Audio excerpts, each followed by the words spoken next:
Alright, so we're going to be doing a drivetrain cleaning on this puppy. It's an old Specialized rock hopper, steel frame, super classic.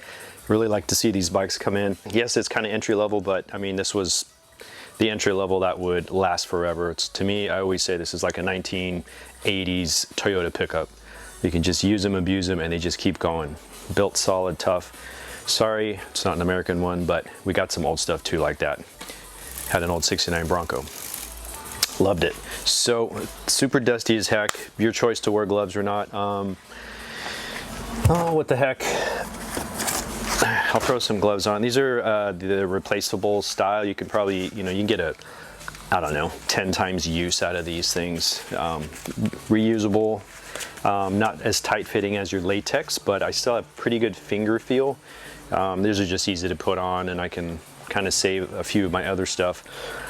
Chain is on, everything's still connected. It is running, shifting. Front derailleur, rear derailleur. We got a triple in the front, 3 gears in the front. I don't know, 5, 6, 7, 8 in the back. 7-speed. Yep, 7-speed. Brakes are working. Everything's functioning pretty good. I'm going to do this as a courtesy. This got brought in for service, but I'm going to do a courtesy drivetrain cleaning and make a video while I'm at it, and then probably end up giving the frame a wash as well. And what else? I'm just going to inspect everything at the same time, so as I'm replacing, taking stuff off, and doing a cleaning, I can check for housing, cracks in the housings, frayed cables. Right now, like I said, it's shifting pretty good. The levers feel good. I'm not feeling a lot of resistance. So cables sliding within the housing, that's good. I'm not feeling any potential kinks, but I will be lubricating all this stuff inside here. No reason to be replacing cables or housing at this time. Get it up and running, basically.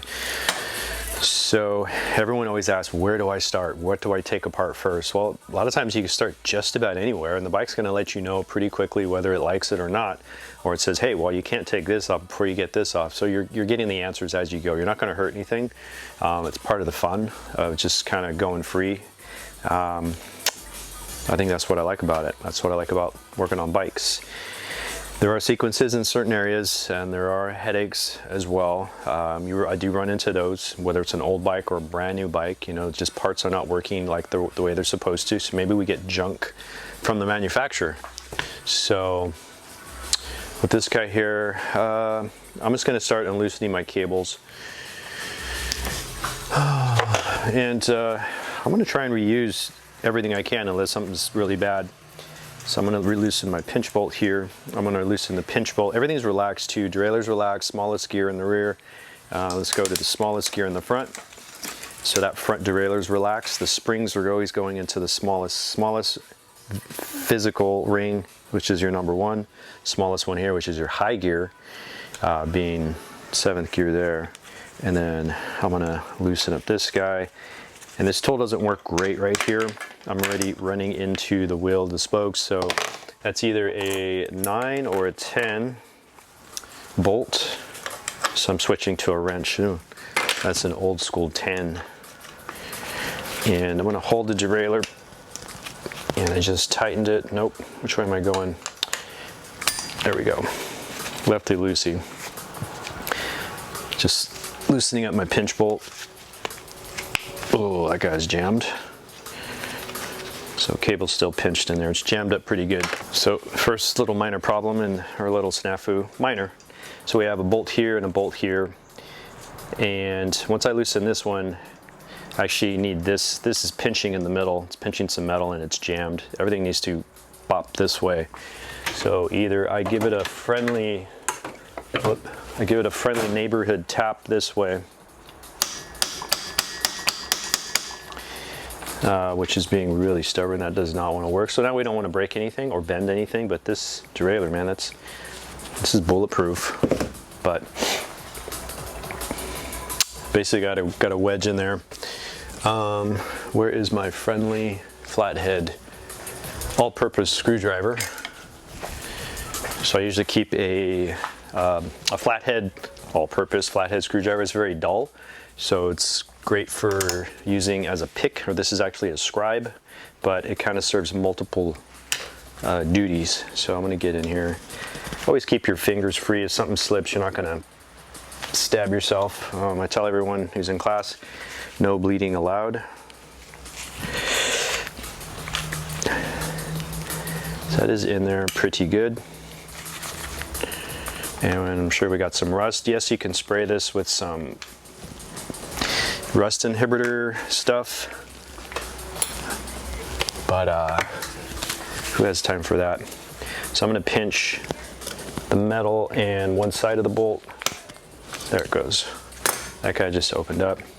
So very cool. Actually, there's a hole. The cable's going through a hole bolt, so that means I got to snip the end here. So that I'll probably end up replacing this cable, because once I cut this crimp cap off, it's gonna fray, and I have zero patience for frays. Cables aren't too expensive, so you can cut all your garbage off if you can, like bent stuff. But let me just cut this tip. And hopefully I don't jump the gun. This isn't like something super old where they're using motorcycle cables.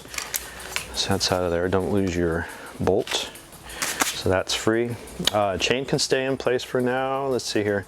Actually, that's a good point. Let's check out our chain. So here I'm just jumping around. Older chains will not have a quick link, but this chain maybe got replaced last year.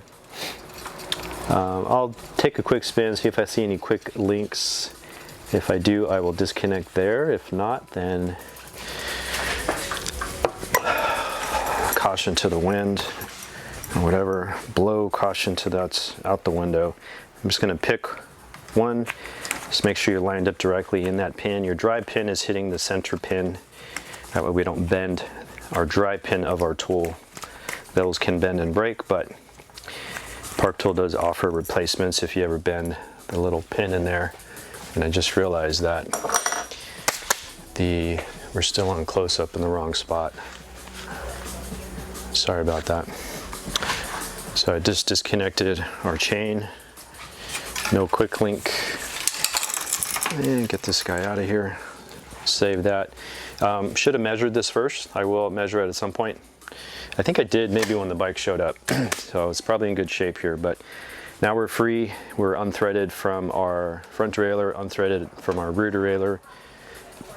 I'm just going to go ahead and cut the end crimp off of this guy. I'll try and save cable length. Who knows? Maybe I could resave this cable, but what happens is, since I'm pulling out of the derailleur, cable could fray and I can't get it back in, and I get really impatient. And that's our loud neighbors across next door. Just kidding. Who knows, they may be watching. Bye. So these will go back on in a certain location. B screw sits on the ledge of our hanger. So that's our first drivetrain piece off. Then we have the front derailleur. Looking again here, either a 9 or 8 mil bolt, or an 8. And this tool again is just okay, hitting the frame. So these old school derailleurs, they're a clamp style, meaning, get you a shot of that. So the clamp style derailleur, back in the day, before you guys were getting spoiled with these 1x systems, one chainring, no derailleur. These front derailleurs needed to clamp, and they needed to be a very specific size. So we needed to measure our seat tube and see what we had, and then go to the store.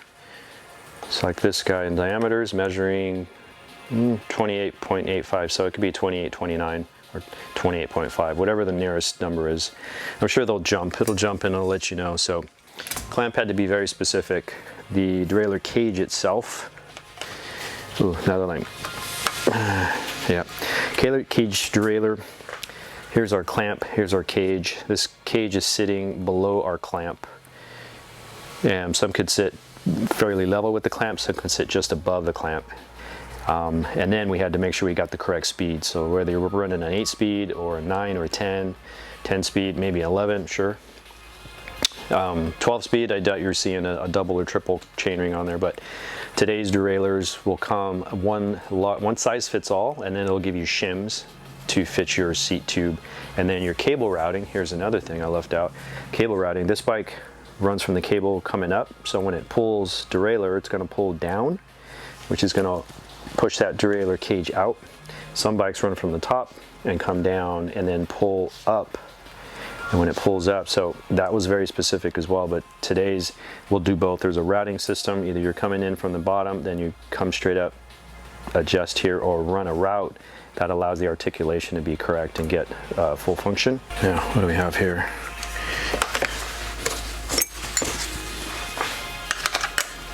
Yeah, this guy's a 9. So unless you got a ratchet style wrench, that would be really fast. So I may have 3 different style tools. You may have a wrench, you may have a 3-way socket style, you may have a ratchet, whatever's clever, whatever gets the job done quickly, for me anyways. And this bolt needs to come off 100%.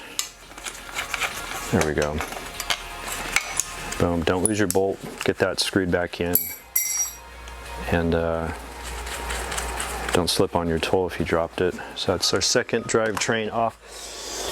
Then what else do we have? We have our cassette, have our chain, have our crankset. Let's get our cranks off.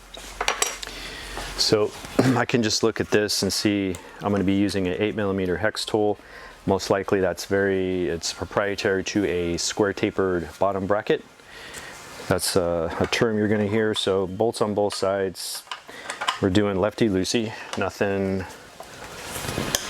that's tightening, so wrong way. I like to stay on one side of the bike, which is the drivetrain side, taking all the drivetrain off here. And I like to use the armpit method. I'll put my arm over this top tube, put my armpit on top here. This gives me good leverage. I mean, I have good power. Something slips, I slip, I'm not gonna go far. I'm not gonna hit the ground. Watch your hands. Your hands aren't gonna go flying into something sharp. That's one bolt. Crank arm is still stuck on there. These are still pressed on with friction. That guy's cracked loose. And here's my nice P handle with the ball. The ball in here allows you to do speed spins. Start taking stuff off, getting it on the table, orientate everything left side, right side, just in case. Upside down, right side up, small things. This one is not very particular, but different parts of the bike are like that. You'll get lost super fast. Take a picture of stuff, take one side off. If there's 2 things that are the same, take one side off first, and then you could reference the other side if you have to. Could be like brakes, for example. So these are still on there, super solid. So now we need to use our crank arm puller. I'm using the blue handle crank arm puller. It has a very narrow center. There's a black handle, or if you're using the small short portable, that's double headed, so you can flip it around depending on what you have to work on. One side has a wider diameter. We need the narrow diameter, which is going to fit in the square. So a circle can fit in a square.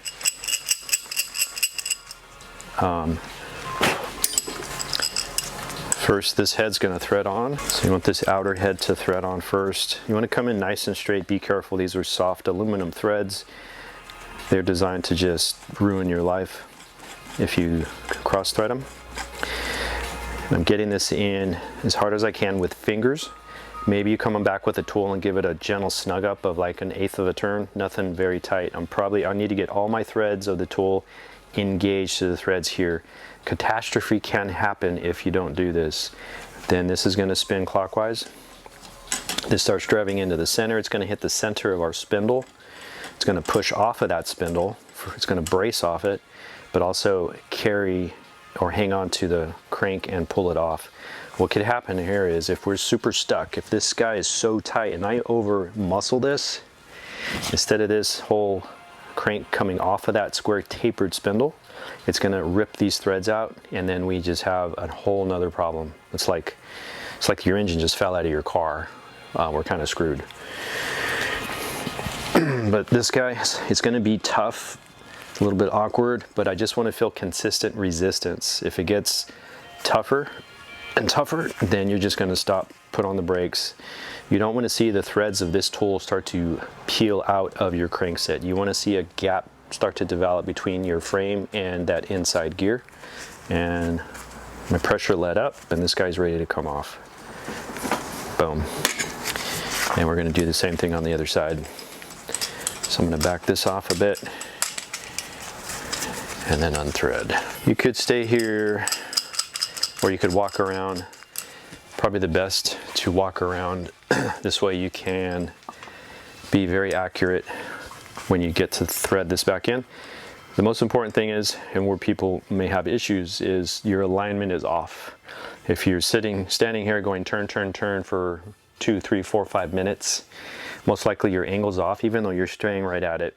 You can't tell, but you need a second pair of eyes, or you need to stand back and notice that your tool is slightly off.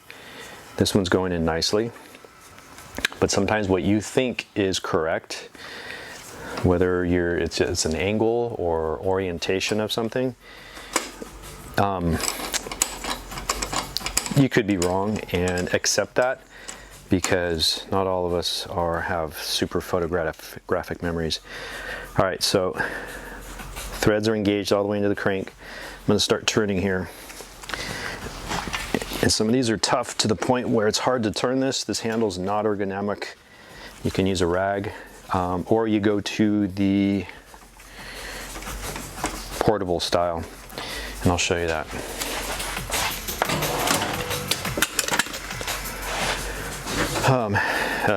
This guy right here, double-headed, either turn it around, flip it over, depending on what width diameter you need to use. But you can use this with the crescent wrench. With the crescent wrench, you're gonna have a little more flexibility, get a little more power, better leverage. So this might be better for some people if you're having an issue getting something loose. So glad I put the gloves on. So here I have a nice mess going on. I got my chain. Let's put some stuff away. Stay organized. If you lose something, start putting stuff away. Boom. Chain tool. Chain tool also needs a little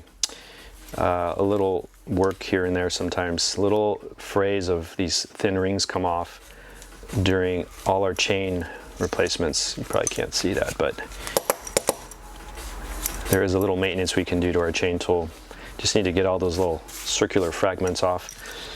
Those could jam at some point. Rear derailleur, front derailleur, chain, drive side crank arm, non-drive side crank arm. Here's our tool. Pliers. That I used for the stuck pinch bolt for the front derailleur cable.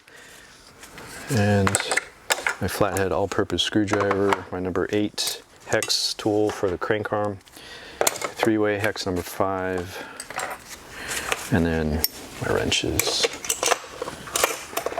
Boom. So this guy's going in the ultrasonic cleaner. It may sit a little high, so some of this may be sticking in. The pedal's not going in, but from here down, I'm going to clean 1, 2, 3 chain rings on this guy. Left crank arm will not go in. It's not part of the drivetrain. Front derailleur, rear derailleur, chain. We just need our cassette and we'll be good to go. So V-brake, actually not a V-brake, it's a cantilever brake. Cantilever, what really signifies the cantilever brake is this has a shorter arm here. And then when the cable comes down, it splits into a V. It goes left, right. And then even further, the brake pads themselves have a lot of articulation, and actually too much, where actually it gets away from you when you're trying to readjust them. So that's a good fun. But hang on to your wheel. Crack that loose, and then work on our cassette at the table. So we got the old school chain whip, and they replaced it with a plier style. So we can squeeze, but which means my hand's only so big. I can only grip around this thing so much for power. So when I go to grab, I'm going to grab on my smallest gear. Get that teeth in there, hold that. I'm going to create the letter V, but just a very small V, nothing too wide. I don't want to end up way over here with my tool. I still need leverage. Hang on to that. And then there's a couple different tools for the FR5, which is FR5 is very common for the shape of the lock ring. This one I do have my quick release on there. I still have the nut on there. This one has a hole in the center. We're gonna see, yeah, that guy fits on there nicely. So it's just a little time saving, I guess you could say. Let's get that out of the way. So I created a small letter V, and then I'm gonna apply some pressure. And I like the way my bench is set up because I'm against the wall and I can push this tire against the wall. I can put my belly against this sucker to get some pressure if I need to. I might open up just a little bit more. Positioning is everything. And then I'm gonna get my body behind it. I tell this to everybody and they think I'm kidding, but I'm always preparing for a really tight system, a fight if you will. If it goes easy, great, but at least I'm ready. Let's re-squeeze this guy. And then from here I'm pushing into the wall, getting my body behind it, kind of 1 foot forward, 1 foot back, pushing, and if I slip or something, I can at least catch myself pretty quickly. I'm not gonna go flying, I'm not gonna do a face plant into my wall. Make sure this tool is set in deep as it can. Some of these don't set in very deep, they're somewhat shallow, so the tool can slip out. That's when you need to watch yourself, extra careful. And this one's not too tight. If it was super tough, I would just really drive, boom, boom, boom, put some power into this guy. A few revolutions, and we're off. There's the ring. And then as a cassette, we might have 1, 2, 3 loose. It changes all the time. Grabbing the whole system. Here we have 1, 2, whoop, and we got a thin spacer. So always be aware of a very thin spacer. In this case, I think it's just the one, and the rest of the system is bonded. Probably has some type of pin or rivet going through here. Like I said, that can change. It doesn't really mean anything. But now we're good to go into the ultrasonic. Since you're here, you can do checks. You know, you can check for, you know, loose or broken spokes. You can put it on the truing stand. Give your free wheel a spin. It spins okay. A little sticky here and there, a little bit of a rough spot here and there. This guy's probably definitely seen better days. Super filthy inside. Usually not serviceable. If this had to come off or be replaced, we're taking the axle out, bearings are coming out, and then we're replacing this whole unit. Cost, labor may not be worth it. You may want to just get a whole new entire wheel. All right, so here's my little ultrasonic cleaner. I keep it up by my wash station so it stays outside. Yeah, this thing's only about yay deep, so you can get these in different sizes. But let's see here. Front rear derailleur. I should probably throw our chain in there flat. And then cassette. And then this guy, he's the biggest. He's gonna have a harder time laying down. But pedal outside.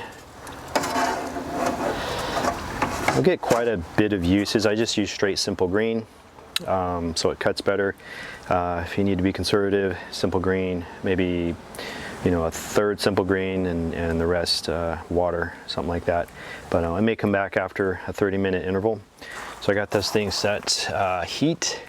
It's at 22 degrees Celsius. So do the math in Fahrenheit, and then I've set it for 30 minutes. It has a heater, so I'm going to hit heat. Blue light goes on, and I'm going to hit full wave. And full wave, I think, is just the ultrasonic, the vibration system. So it's going to take a while for the heater to heat up, so that's why I'm probably going to do it a second time. And then it starts counting down, and it will beep when it's done. Come back after this sucker's done cooking.